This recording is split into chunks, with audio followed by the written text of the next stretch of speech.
સ્વામિનારાયણ. તો અત્યારે આપણે છે પવિત્ર ગોમતીના કિનારે.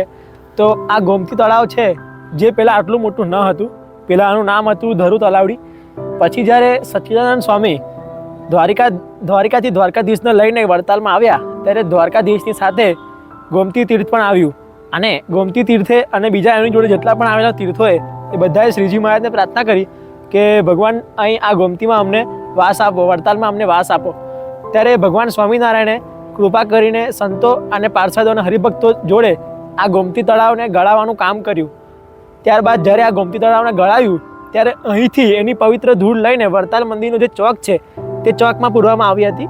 અત્યારે વડતાલ મંદિરમાં 6 ફૂટ ઊંડે સુધીને આ ગોમતી તળાવની જે ધૂળ ગાળવામાં આવી હતી તે પૂરવામાં આવી છે. અને પછી જ્યારે આ ગોમતી તળાવ ગળાઈ ગયું આખું, ત્યારબાદ ભગવાન સ્વામિનારાયણ કેવી લીલા કરી કે એમના એક હરિભગતને કીધું કે અહીં એક કોદાળી મારો. ત્યારે એ હરિભગતે કોદાળી મારી અને ત્યાં જે કાણું પડ્યું તેના પર ભગવાન સ્વામિનારાયણે પગ મૂક્યો અને ભગવાને ચમત્કાર કર્યો અને આખું આ તળાવ ભરાઈ ગયું. ત્યારબાદ ભગવાને આ ગોમતીની ચારે તરફ ફરીને અહીં બધા તીર્થોને નિવાસ આપ્યો. અને આ ગોમતી તળાવનું બીજું એક રહસ્યની વાત એ છે કે જ્યારે આ તળાવ ગળાતું હતું ત્યારે દિવસે સંતો બ્રહ્મચારી અને પાર્ષદો અને હરિભક્તો આ તળાવ ગાળતા હતા. અને જ્યારે રાત્રે અનંત કોટી જેટલા પણ આ મુક્તો છે, અક્ષરધામના મુક્તો આ ગોમતી તળાવને ગાળતા હતા. એવો આનો ઇતિહાસ છે.